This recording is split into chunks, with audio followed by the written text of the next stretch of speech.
Sairam. Welcome to my channel Shri Sai Divya Charanalu. Baba గారి భక్తుడైన మనోహర్ పితలే వారి కోసం మనం తెలుసుకోవాలంటే ముందుగా వారి తాతగారైన విష్ణుపంత్ పితలే గారి కోసం మనం తెలుసుకోవాలి. మరి వీరి కోసం తెలుసుకునే ముందు సచ్చరిత్రలో ఉన్న 26వ అధ్యాయంలో హరిశ్చంద్ర పితలే గారి కోసం తెలుసుకున్నాకే విష్ణుపంత్ పితలే గారి కోసం తెలుసుకుందాం. హరిశ్చంద్ర పితలే గారు బొంబాయిలో ఉంటారు. వారికి మూర్ఛ రోగంతో బాధపడుతున్న ఒక కుమారుడు ఉంటారు.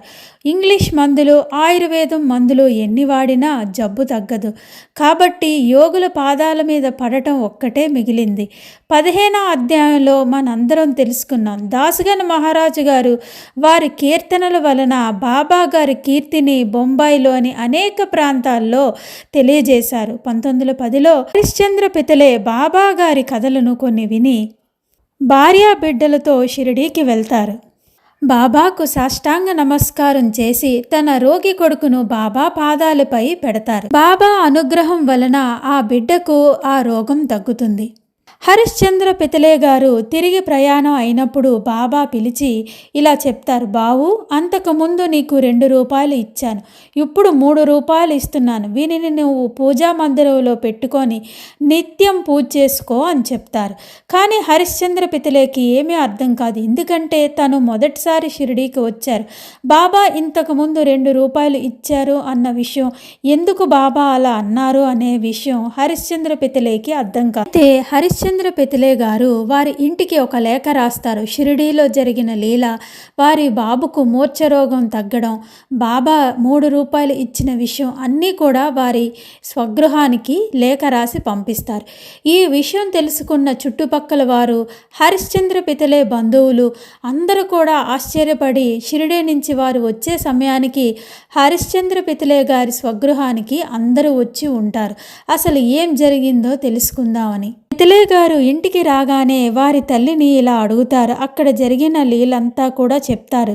షిరిడీలో జరిగిన విషయాలన్నీ చెప్తూ బాబా గారు తనకు చెప్పిన మాటను చెప్తారు. 2 రూపాయలు నీకు ముందు ఇచ్చాను, ఇప్పుడు 3 రూపాయలు ఇచ్చానన్న విషయాన్ని వారి తల్లిని అడిగితే ఆమె ఇలా చెప్తుంది, నీ కొడుకుతో నువ్వుప్పుడు షిరిడీకి పోయినట్లు నిన్ను తీసుకొని మీ తండ్రి అకల్కోట్ మహారాజు గారి దగ్గరికి వెళ్ళారు. వారు మీ తండ్రికి 2 రూపాయలు ఇచ్చి మందిరంలో పెట్టి పూజించమన్నారు. మీ తండ్రి గారు చనిపోయే వరకు వాటిని పూజించారు.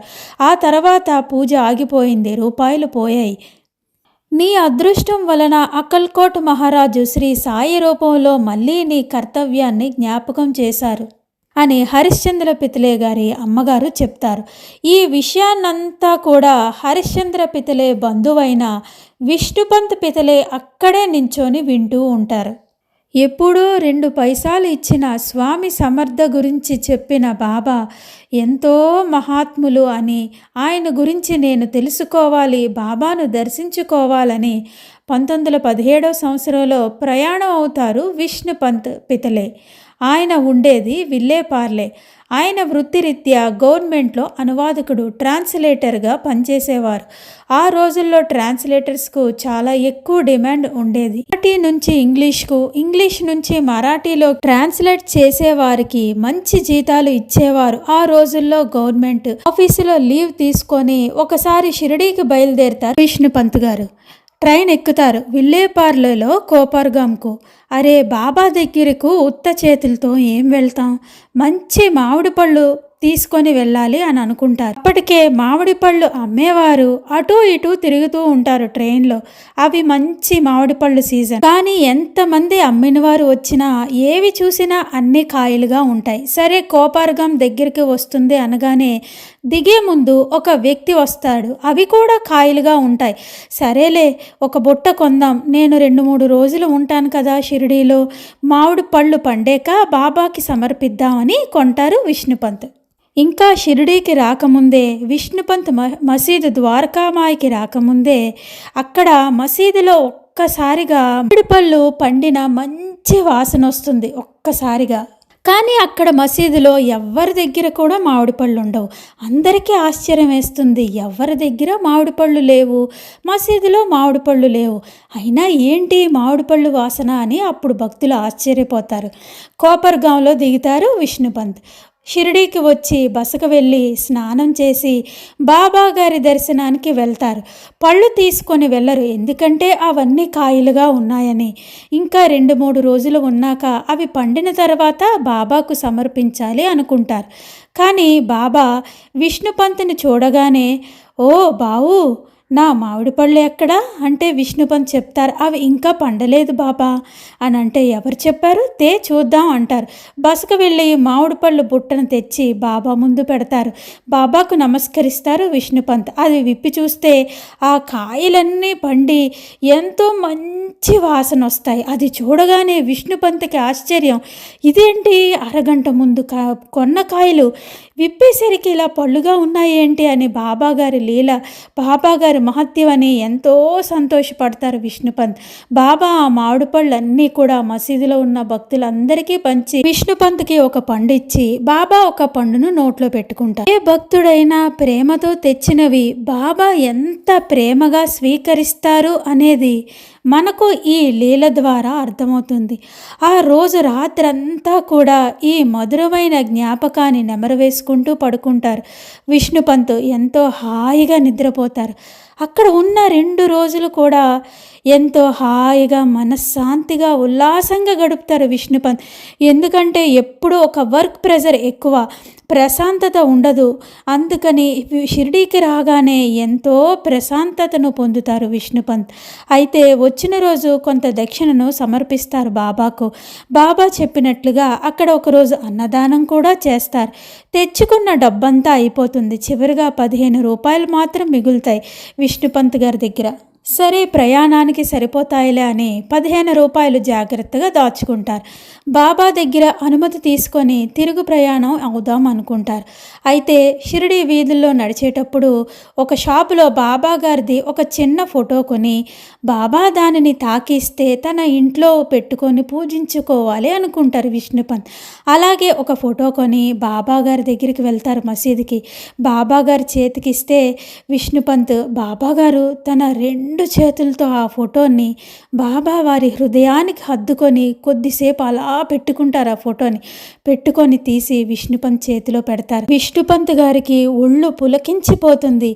ఎంతటి దివ్యమైన అనుభూతి ఇచ్చారు. బాబా అలా ఫోటో ఇవ్వగానే ఎంతో సంతోషపడతారు. బాబా ఫోటోనిచ్చి ఇలా అంటారు, బావు వెళ్ళిపోతున్నావా, నాకొక్క 15 రూపాయలు దక్షిణ ఉంటే ఇస్తావా అంటే విష్ణుపంత్కి ఎలా వెళ్ళాలి ఏంటి అని ఏవి గుర్తురావు.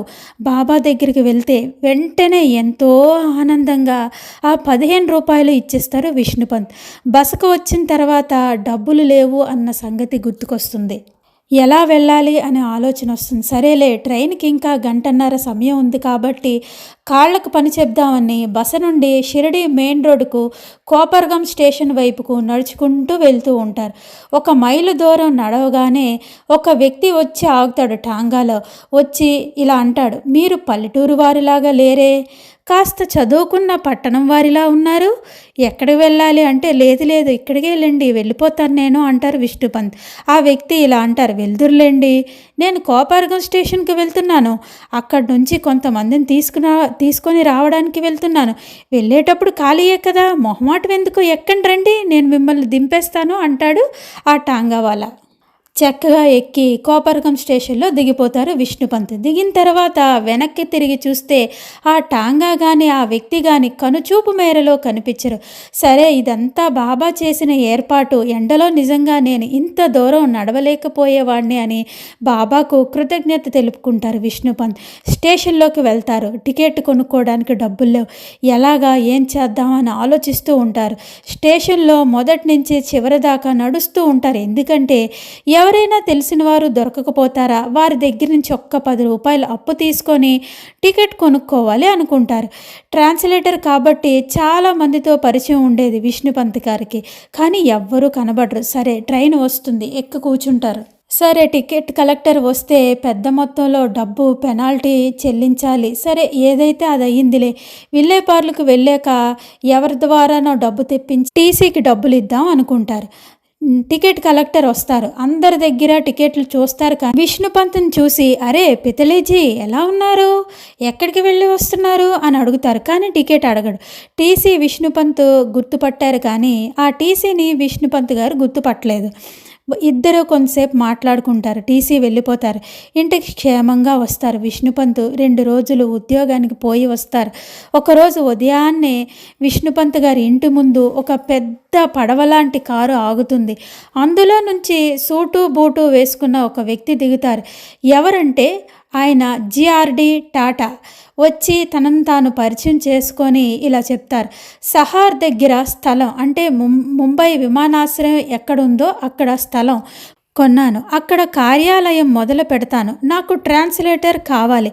హిందీ నుంచి మరాఠీకి ట్రాన్స్లేట్ చేయడానికి. మీకోసం ఎంక్వైరీ చేశాను. మీరు మంచి ట్రాన్స్లేటర్ అని అందరూ చెప్పారు. కాబట్టి మీరు మా ఆఫీసులో చేరాలి అంటే విష్ణుపంత్ గారికి ఏమీ అర్థం కాదు. నాకు 2 రోజులు టైం ఇవ్వండి, నేను ఆలోచించుకొని చెప్తాను అంటారు. ఆ రోజు రాత్రి నిద్ర పట్టదు. గవర్నమెంట్ జాబ్, 30 రూపాయల జీతం, పర్మనెంట్ జాబ్, పెన్షన్ ఉంటుంది.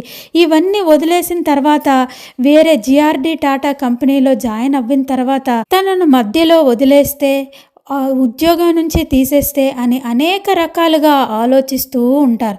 తర్వాత 3వ రోజున ఆ టాటా కంపెనీ నుంచి ఒక వ్యక్తి వచ్చి నియామక పత్రం అప్లికేషన్ తెచ్చి ఇస్తారు. అందులో సౌకర్యాలు, వసతి, పెన్షన్ అన్నీ ఉంటాయి.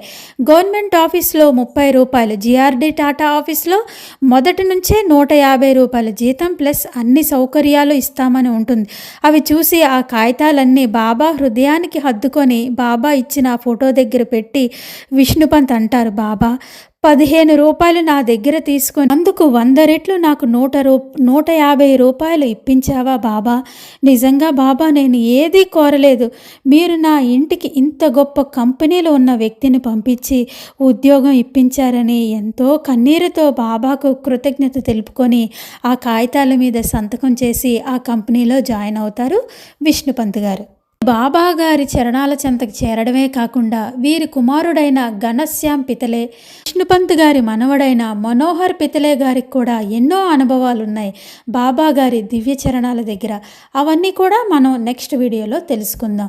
బాబా తన భక్తుడిని తన ఒడిలో చేర్చుకోవడమే కాకుండా తర్వాత తరాల వారికి కూడా ఎన్నో అనుభవాల్ని పంచారు. నిజంగా ఎంత అదృష్టవంతులు విష్ణుపంత్ గారి కుటుంబం అందరూ కూడా. మరికొన్ని విషయాలు మరొక వీడియోలో బాబా గారి అనుగ్రహంతో తెలుసుకుందాం.